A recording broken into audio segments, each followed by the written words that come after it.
Hello and welcome back to my kitchen. Today by request I'm going to be showing off how I make no-knead bread. Now this is the loaf that I normally make about 3 to 4 times a week, just depending on how often I end up needing it for our family meals.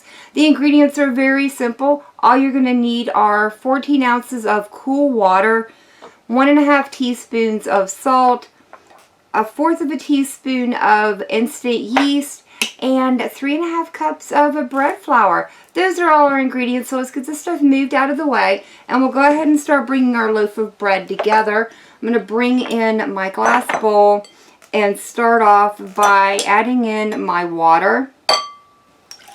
Next in is going to go my 1/4 teaspoon of instant yeast.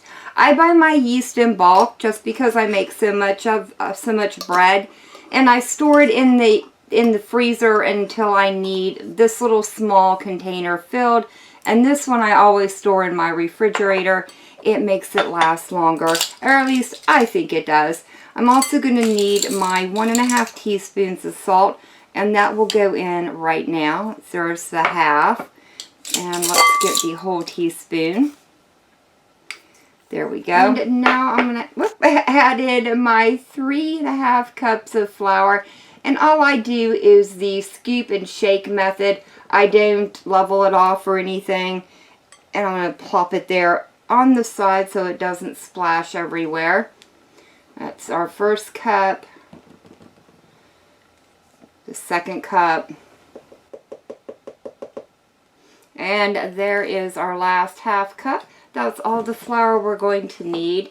Now, using the handle end of a spoon, I will go in and start stirring our concoction here. About halfway through the mixing, I stop and scrape my spoon down and then go and loosen up any of that dry flour that's hanging out on the edge of the bowl.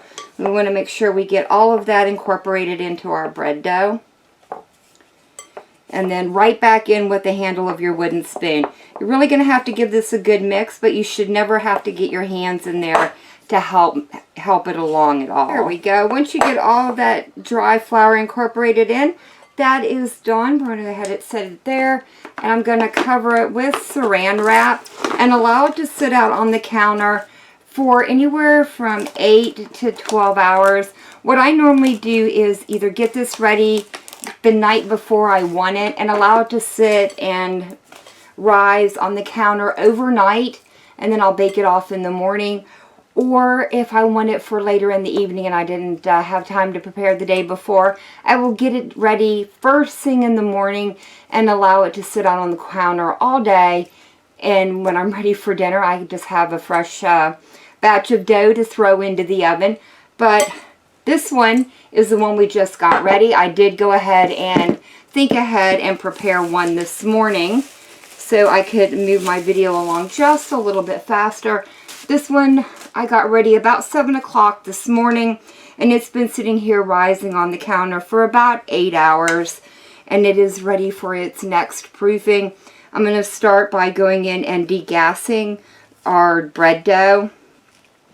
And when I do, I want to pull my strands up. I want to help activate that gluten in there and get it to start forming its little gluteniness. I know that's not a term, but it's kind of the way I think of it. And I just keep pulling it up until I all have it away from the edges of my bowl. I do like to go back in with a rubber scraper just to make sure I get any of those little loose bits off that I didn't get in with when I was pulling it through. And then using about a tablespoon of flour, I'm going to lightly dust around the edge of the bowl and over the top of my little bread ball here, or my dough ball. Just a very light dusting, as you can see. And back into the center, and then I'm just going to slightly rock this around until the bottom of the bread gets coated with that loose flour. This is just going to help us make it easier to shape into our final loaf. That is good for me right now. Let's go ahead and pull that up. This is the point where you need to decide what you want your final loaf to look like once it's done baking. Today, I'd like to have a nice round loaf of bread, but this would also work in a loaf pan if you wanted more of like a sandwichy, everyday sandwich bread. All I'm going to do is pull my dough out and lightly shape it into a nice little round ball. I do like to bring my bottom pieces up and pinch them so that my ball stays nice and tight and closed. Make sure you really get in there and pinch your edges good so that they seal. And then I'm going to place that right in the center of my tray. Now, I'm not using any spray today. If you were using a loaf pan, you would want to spray that really well with your baking spray. I'm just going to use a little bit of parchment, and it's ready for its second proofing. So simple so far, right? What I like to use is a lint-free cloth to put over my bread for the second proofing.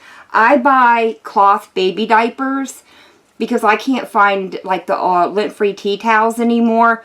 They're very few and far between at the stores that I go to. And I found that these lint-free baby diapers work just as well. They're nice and light. They don't weigh down on the bread. They allow it to rise without any problems. This is going to go sit on the counter for about a half an hour to 45 minutes or until it starts rising again. After 30 minutes, our bread has risen again for its second rise and it's ready to be baked. The only thing I need to do now is give it a little score down the center just to help some of the steam escape, and that's going to help the bread maintain its shape while it's in the oven. You can do this with a knife, or I have a special bread tool.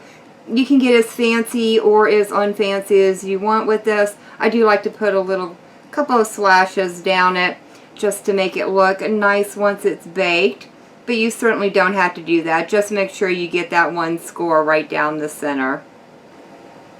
Once you're happy with your scoring on top of your bread, you can either pop it right into the oven, or you can do what I'm doing and brush it with just a little bit of melted butter.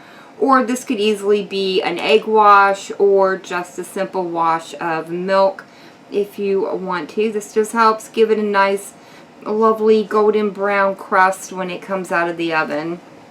Now that I have the butter on the top of my loaf, at this point, if I wanted to, I could brush on or sprinkle on some sesame seeds, everything bagel seasoning, a little flaky sea salt, even some Parmesan cheese. But today I want just a plain bread loaf, so I'm going to pop it into my oven on 425 degrees and leave it in there for 25 minutes until the top is golden brown.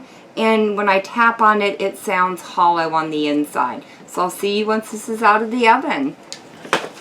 Now that the bread has been removed from the oven, it needs to completely cool to room temperature before we slice into it. So today I'm not going to be doing a taste test. I already know this bread is going to be good. Like I said, I make this 3 to 4 times a week. It's my pretty basic bread recipe that I use.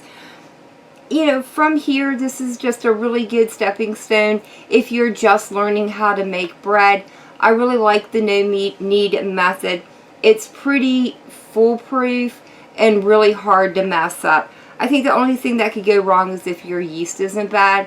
And like I said, I keep mine in the refrigerator so it stays fresh for fairly long periods of time.